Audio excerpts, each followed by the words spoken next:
पे उपस्थित पूजनीय भदंत आर्य नागार्जुन सुरेश ससाई, पूज्य भिक्खु डॉक्टर चंद्रकीर्ति, जो हमारे शरण्य दीक्षा के गुरु हैं, और साथ साथ सभी भिक्खु संत को सादर वंदना करते हुए, और आप जो 134 साल की अटूट विश्वास, श्रद्धा, उम्मीद लेकर बैठे कि महाबोधि महाविहार की मुक्ति तक हम मरेंगे नहीं। मुक्ति से पहले कितने लोग मरना चाहते हो? किसी को जल्दी है? बिल्कुल नहीं मरोगे, और मरना भी नहीं। जब तक महाबोधि महाविहार मुक्त ना हो जाए तब तक मरना नहीं है, कसम खा लो। क्यों कसम खा ले? तथागत बुद्ध काल में हमारा जन्म नहीं हुआ, हमने बुद्ध की बात को नहीं सुना, उनका स्मरण हमने नहीं किया। ये मन में एक जिज्ञासा रह गई कि वो कितने धन्य होंगे, उनका जीवन कितना धन्य होगा जो बुद्ध को देखते होंगे। जिन्होंने बुद्ध के उपदेशों को सुना होगा उनका जीवन कितना धन्य होगा। तो हम 2500 साल के बाद कितनी अपार श्रद्धा बुद्ध में रखते हैं। वो तब की जब 2500 साल का अंतर है, और 2500 साल के अंतर के बाद भी हमारे मन में ऐसा कोई विचार नहीं है। बौद्ध धर्म की छाव में पली है भारत भूमि, बौद्ध धर्म की छाव में पली है, और जो छाव देने वाला पेड़ था वो सूख रहा है, वो सूख रहा है। धर्म रूपी इस वृक्ष को कोई पानी डाले, कोई इसे हरा भरा करे। भारत में बुद्ध का जो वृक्ष विहार की छाया भारत पे पड़ी है, इसलिए दुनिया में भारत का साया, भारत की छवि सबसे अद्भुत है, सबसे अनूठी है। तो बुद्ध काल में हमारा जन्म नहीं हुआ, ये कमी खलती थी, पर आज महसूस होता है और ये फक्र होने लगा, गर्व होने लगा कि जिस पवित्र धरती पर सिद्धार्थ महाबोधि महाविहार की नींव रखी, उसी महाबोधि महाविहार की मुक्ति का हमको जिम्मा मिला। ये बहुत जीवन का धन्य है, पुण्य कर्म है आपका। इससे बड़ा पुण्य कर्म क्या हो सकता है? एक बौद्ध के लिए, भिक्खु संघ के लिए इससे बड़ा पवित्र उद्देश्य जीवन में क्या हो सकता है कि महाबोधि महाविहार, इसको मुक्त कराए बगैर हम मर नहीं सकते। 1 मार्च जब मैं महाबोधि महाविहार में गया धरने के समय, मुझे मालूम है कि कितने बौद्ध समाज हमारे हैं कि जो ये सोच के जाते कि मैं बुद्ध विरासत, बुद्ध संस्कृति, बुद्ध धार्मिक स्थल, बौद्ध गए तो उनके मन में मुझे लगता है ख्याल कभी कभी यही रहता कि हम टूरिस्ट बन के जा रहे, टूरिस्ट बन के गए, इसलिए हम जो देख नहीं पाए कि वहां महाबोधि महाविहार के भीतर जो पंडा पुरोहित है वो क्या करता है। उसने अचानक जाना हुआ, मेरे मन में ख्याल भी नहीं था, क्योंकि उससे 2 बार में पूर्व गया वो, और बैठे हुए पिंडदान श्राद्ध कर रहे थे। और बाबा साहब अम्बेडकर कहते जो सचेत होता है, जो सचेत होता है वो कभी नजरअंदाज नहीं कर सकता। जो सचेत होता है वो नजरअंदाज नहीं कर सकता, वो अनदेखा नहीं कर सकता, वो तो उसे निशाने पे ले लेगा, वो उसे अपने निशाने पे ले लेगा। और आपने देखा, हमने जहां विश्व के लोग ये सोच कर आते हैं कि महाबोधि महाविहार जाएंगे तो शांति मिलेगी, कुछ क्षण वहां साधना और ध्यान में बैठेंगे, कुछ समय बुद्ध के उपदेशों का स्मरण करेंगे, तो शायद हमारे जीवन के विकार बुराई मिट जाएगी। पर जैसे यहां आए और तुमको देखा, और तुम लोगों ने क्या किया, यहां मरे हुए के लिए भोजन पार्सल की दुकान खोल ली। तो हमने पूछा किसकी अनुमति से बैठे हो, किसने इजाजत दी तुम्हें आने की? यहां पे थोड़ा तो ख्याल कर लेते, थोड़ा तो ख्याल करते कि यहां जिंदे जिंदों को निर्माण किया जाता, मरवे को यहां कोई संबंध नहीं है। थोड़ा तो ख्याल है ना। यहां तो पास में विष्णुपद मंदिर है, वहां क्यों नहीं जाते? वहां क्यों नहीं जाते? किसकी अनुमति से बैठे, ये पूछना मेरा अधिकार है। किसने तुम्हें इजाजत दी, ये पूछना मेरा अधिकार है।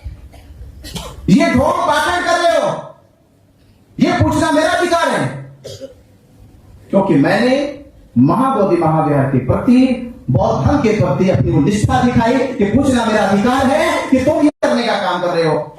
ये बर्दाश्त नहीं किया जाएगा।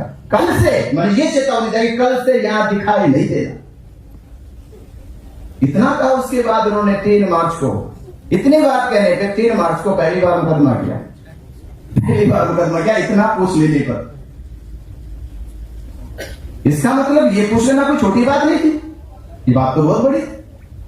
इतना पूछ लेने का अगर मुकदमा हो गया जाएगा, तो मुझे सोच समझ मेरी खुलने लगी और मैं सोचने लगा कि डीएम भी हैरान, वहां का पंडा पुरोहित हैरान, केवल इतना पूछ लेने से कि आपको किसकी अनुमति से आने की इजाजत मिली। तो जब एक के पूछने से इतनी हड़कंप मच गई, अगर ये बात भारत का तमाम भिक्षु संघ और बौद्ध उपासक पूछ लेता, तो मैं कह रहा कि महाबोधि महाविहार को छोड़ को बौद्ध विहार छोड़ के भाग जाता। बौखलाहट इतनी बड़ी हो गई कि कुछ उस समय आपने देखो सोशल मीडिया पर कुछ पंडित पुरोहित शास्त्री चिल्लाना शुरू कर दिए कि कौन है दिनाचार्य जो हमारे पंडितों को धमकी दे रहा है, कौन है जो महाबोधि महाविहार में जाके कह रहा है कि महाबोधि महाविहार खाली करो। हमारे खिलाफ वीडियो बनाने शुरू कर दिए। पर सवाल ये नहीं था। एक बार पिछली सबसे पहले मैं नागपुर में आया, तो मैंने हमें महाबोधि महाविहार बचाना है। वो केवल बौद्ध समाज का महाबोधि महाविहार नहीं है, वो पूरे विश्व के बौद्धों का महाबोधि महाविहार है। और जिस दिन यूनेस्को ने ये कहा, पूरी दुनिया में एक चीज आपको बता दूं, पूरी दुनिया में मक्का मदीना विश्व धरोहर नहीं है, मक्का मदीना नहीं है। यरूशलेम का, वेटिकन सिटी का चर्च विश्व धरोहर का, दुनिया का सबसे बड़ा महाबोधि महाविहार धर्म स्थल है, तो महाबोधि महाविहार है जो विश्व धरोहर है, विश्व की धरोहर। इससे ये सिखोगे भारत की नहीं, केवल विश्व के बौद्धों की नहीं, पूरे विश्व की है। तो हम विश्व की धरोहर को बचाना चाहते हैं। हमारा लक्ष्य है कि बाबा साहब अंबेडकर जब भारत के संविधान को लिखे, 6 जुलाई 1949 को बनाया गया, और जब ये बनाया जा रहा था उस समय तक भारत के संविधान की रचना पूरी हो चुकी थी, करीब, क्योंकि 26 नवंबर 1949 को संविधान सभा में बाबा साहब अम्बेडकर ने संविधान पेश किया। इसका अर्थ यह है कि 6 जुलाई 1949, 26 जनवरी 1949 के बीच में केवल 4 महीने 20 दिन का अंतर है। ये राजेंद्र प्रसाद, डॉक्टर राजेंद्र प्रसाद उस समय संविधान सभा के अध्यक्ष भी थे। उनको पूरा पता था कि आजाद भारत का संविधान लिखा जा रहा है, और संविधान लिखने वाले बाबा साहब अम्बेडकर है। जब पूरे भारत ने बाबा साहब अम्बेडकर जी पर विश्वास किया, तो आपने एक भी बार डॉक्टर राजेंद्र प्रसाद, पंडित जवाहरलाल नेहरू, एक भी बार बाबा साहब अम्बेडकर से क्यों कहा? मामला बहुत लंबे समय से चल रहा है, क्यों चर्चा नहीं की गई? इसका मतलब यह है कि षड्यंत्र था पूरा। यह षड्यंत्र था महल को सरकारी कब्जा दिलाने का। एक तो कब्जा, अवैध कब्जा होता है, एक अवैध कब्जा होता। अवैध कब्जा 4 लोग जाकर सुधार निकाल सकते थे।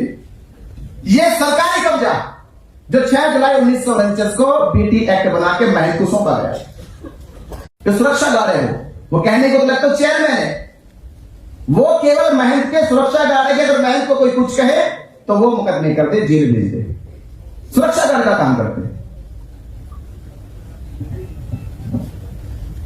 मुझसे अक्सर पूछते रहे, एक बार मैंने कहीं से वीडियो भेजा, मुझे किसी ने कहा कि बंते जी एक वीडियो में कुछ लोग कह रहे कि आप जब जेल, मैंने कहा दूसरों करने से कौन कहता है, मैं तो अपने से गया। मैंने किसको कहा कि मैं दूसरों के कर्मों से जेल गया हूं, मेरे तो कर्म थे, मैं स्वीकार करता हूं मेरे कर्म थे। हाँ मेरे कर्म थे कि मैं सम्मान और स्वाभिमान की लड़ाई लड़ते हुए जेल गया, ये मेरे कर्म थे। हाँ ये मेरे कर्म थे कि ना, ये मेरे कर्म थे कि मुझसे रहा नहीं और मैं चला गया।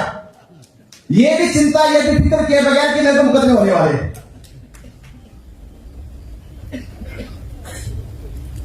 मुकदमे हो गए, जेल चले गए, जेल से बाहर भी आ गए। दुख एक ही बात का था कि भारत पाकिस्तान का युद्ध हो रहा था। जब सरकार के पास ठोस बात थी कि धरना हटा दिया जाए, दबाव बनाया जाए पूरा। 9 मई को धरना जिस तरह से पुलिस के सामने जाकर, यह मैं स्वीकार करता हूं कि मैंने पुलिस के साथ 2 टूक की,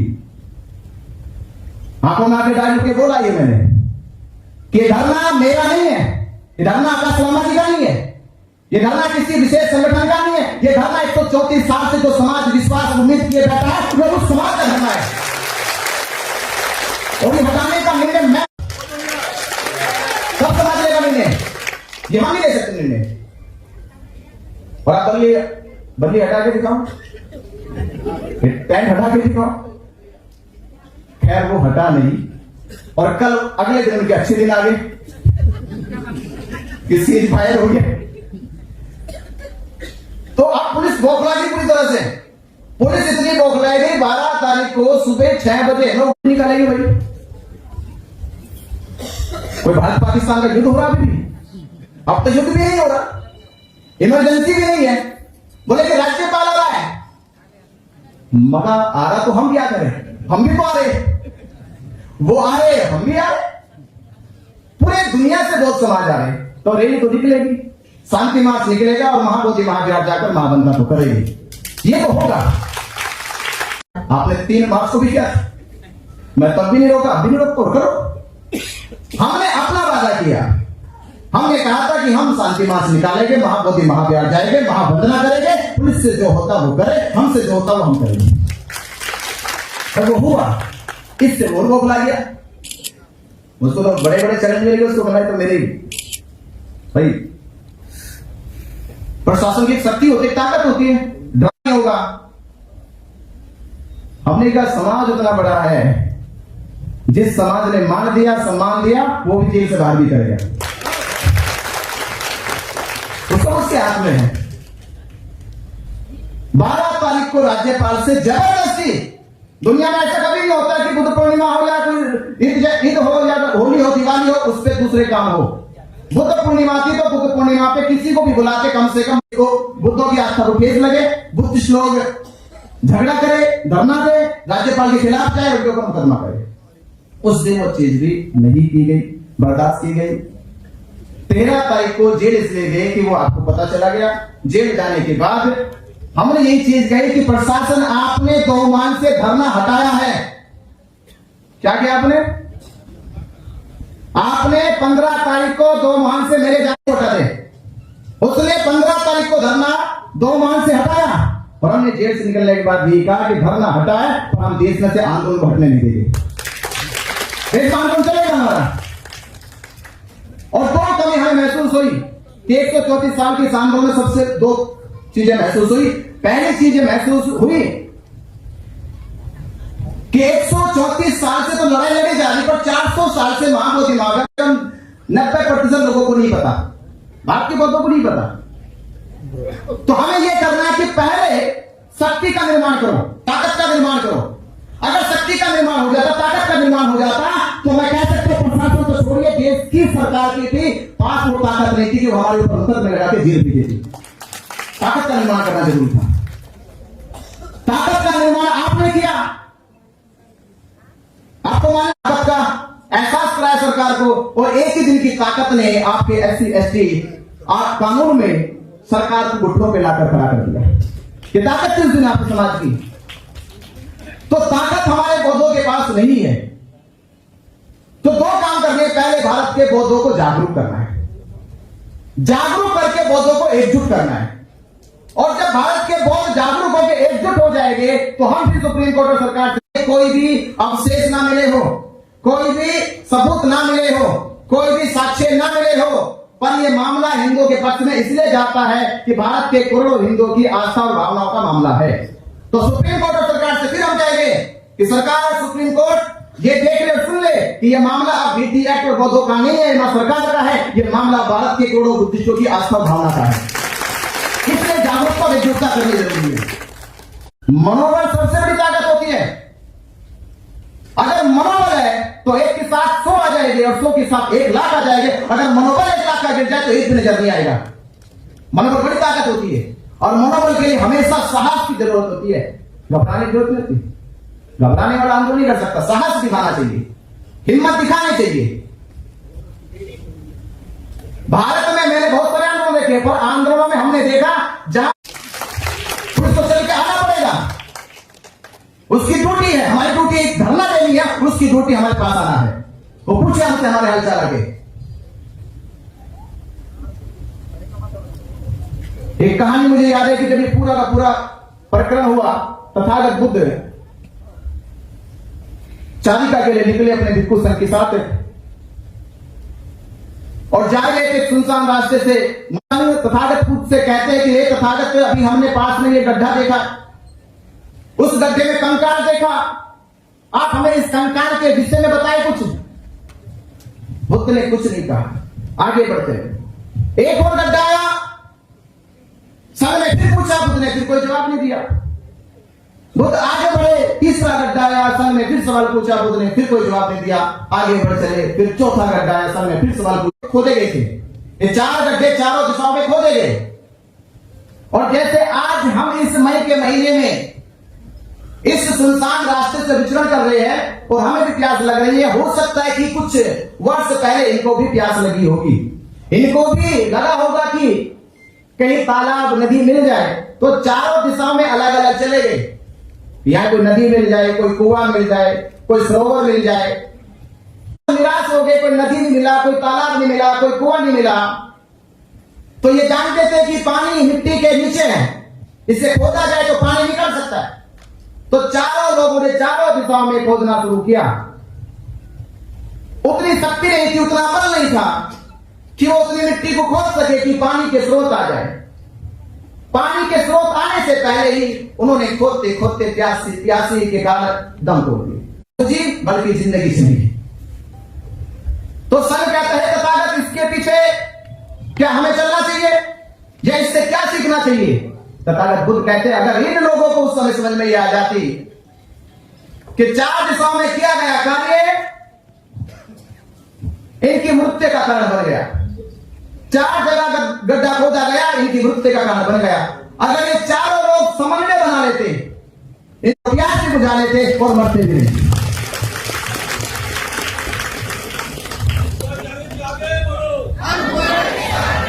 गड्ढा खोद लेते, अरे गड्ढा कैसे खुदेगा? चारों हाथ एक साथ लगने चाहिए, चारों हाथ एक साथ लगने चाहिए तो गड्ढा खुदेगा। क्योंकि एक कहावत है कि नदी का उद्गम जब तक समागम ना हो जाए उस दिन से बेनाम है। तो मिलने का क्या होता है कि मिल गए तो बेनाम हो गए, मिलना उसे कहते हैं, और जिसे नाम की पड़ी वो मिल नहीं सकता। बेनाम हो जाए वही मिलना है। ये भूल जाए कि उद्गम क्या, माध्यम क्या, क्या हुआ क्या नहीं हुआ, ये भुला दे। तो मुझसे जब पहली बार आयोजक लोगों ने कहा, मैं देखो मैं नहीं कहूंगा, आयोजक लोग हो गए, उन्होंने मुझे बुलाया और एक आगे बनते थे ऐसे ऐसे होना। हो सकता है आपके मन में सवाल होगा कि बहुत लंबी बात हुई होगी, 10 मिनट की बात, आधे घंटे की बात। अगर आप मेरा उत्तर सुनोगे तो 1 मिनट से भी कम का उत्तर था, 1 से 1 मिनट से कम उत्तर कितना हो सकता है? आयोजक को पूछा था महाबोधि महाविहार की मुक्ति के लिए और समाज की एकजुटता के लिए मेरा मान सम्मान कुछ नहीं है। मैं भूल जाऊंगा मेरे साथ क्या हुआ क्या नहीं हुआ, ये सब खत्म। और महाबोधि महाविहार की मुक्ति जरूरी है, समाज की एकजुटता जरूरी है, बात खत्म। ना कोई तर्क, ना कोई शर्त, ना कोई आख्या, ना कोई व्याख्या, कुछ नहीं चाहिए। और जब एक होने की बात होती है, एक प्रोफेसर थे हमारे दिल्ली में, डॉक्टर गिरी जयंत, जिन्होंने मुझे पहली बार पढ़ाया था बौद्ध धर्म के बारे में। वो कहते थे कि मिशन ऐसे होता है जैसे आपके यहां तो बड़ी परंपरा कि घर के बाहर जूते उतार के चले जाते हैं, जाते हो कि जूता कितना भी महंगा क्यों ना हो, कितना भी महंगा क्यों ना हो, उसे उतारना क्या पड़ेगा, कितना भी कुछ हो, हुआ कुछ भी हो, ये सब उतार दो और फिर भीतर आ जाओ।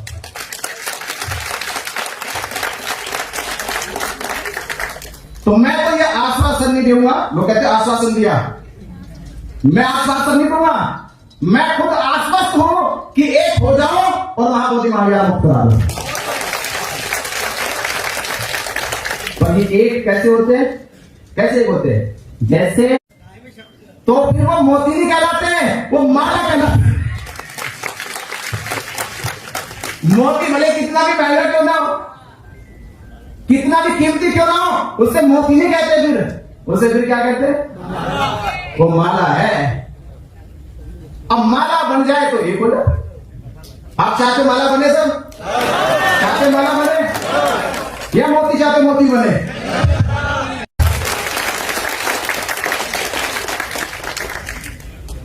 और एक चीज कहूंगा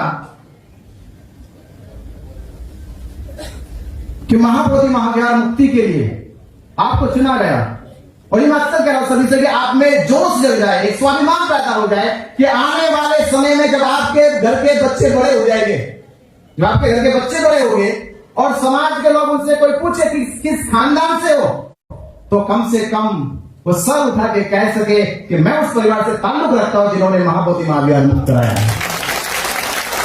तो आने वाले बच्चों का भविष्य उतना उज्जवल हो जाए।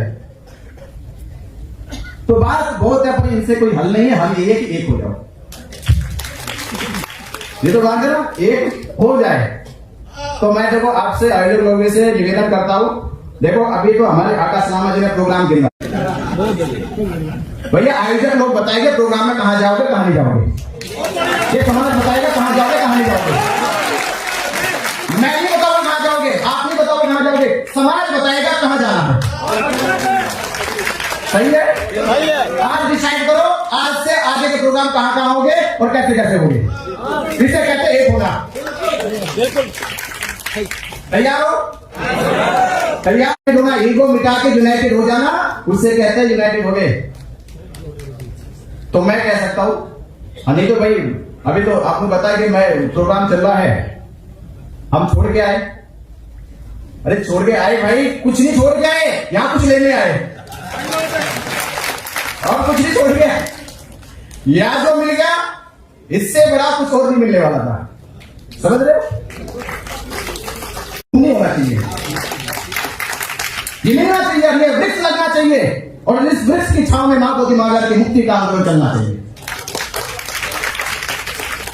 बैठो, बैठ के बात करो, ये हल नहीं है, मैं कह रहा हूं, ये कुछ लोग बैठो, बैठ के बात करो, ये हल नहीं है। बैठो, ये भुलाकर कि हम कौन है, बैठो ये भुलाकर कि हमने क्या किया, हम सब लोग मिलकर क्या करेंगे।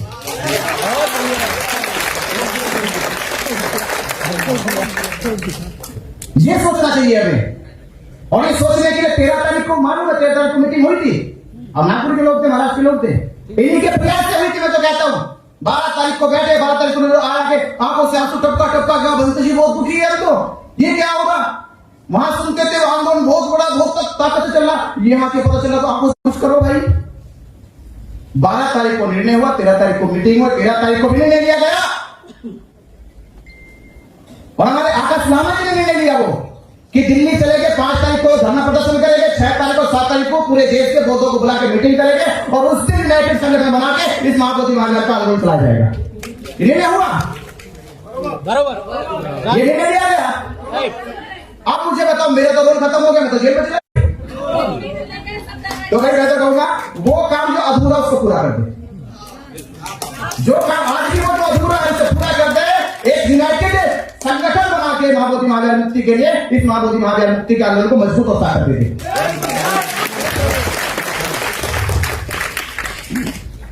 और आपने देखा है ये धरती बदंत नागर जो सुरेश से बैठे हैं, जिन्होंने इस आंदोलन खड़ा किया, उनकी अध्यक्षता में ये काम होना चाहिए और सब लोग मिलकर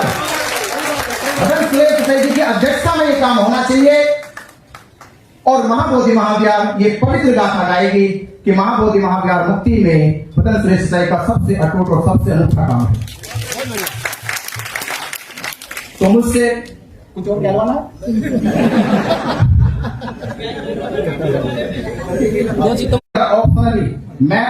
ऑप्शनली अगर एक नहीं होते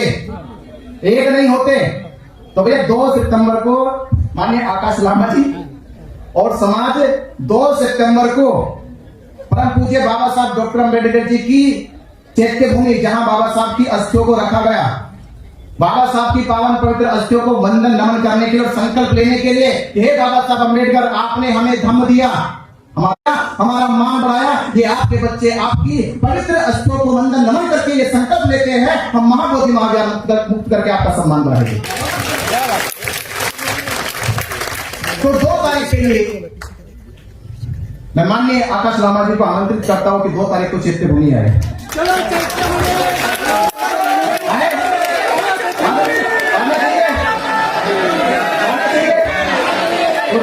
साथी लोग जिन्होंने इतना भव्य कार्यक्रम किया, बड़ी मेहनत से, प्रकाश नाथ पाटनकर जी, मैं छोटा था जब उनके गाने सुनता था, रोंगटे खड़े हो जाते थे मेरे। मतलब बचपन में मैं गाने सुनता था, तब हमारे यहाँ बुद्धिस्ट परिवार थे 2-3, हम नहीं थे उस समय, पर जब सुनाते थे जैसे लड़काते थे, वो लगता था कि समझो खून नहीं अब आग बह रही है। तो आपसे लेकिन मैंने अभी टीम से डिस्कस करके बोला 2 तारीख हम चैत्य भूमि आ रहे हैं।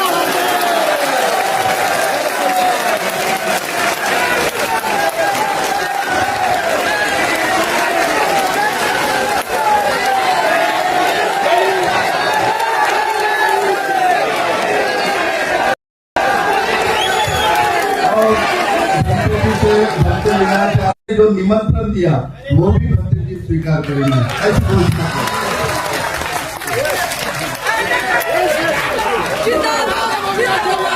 हम वादा करते समाज के सामने साक्षी मानकर, हम पूज्य बाबा साहब को साक्षी मानकर वादा करते हैं, आज के बाद जो भी प्रोग्राम होंगे हम लामा जी के साथ करेंगे।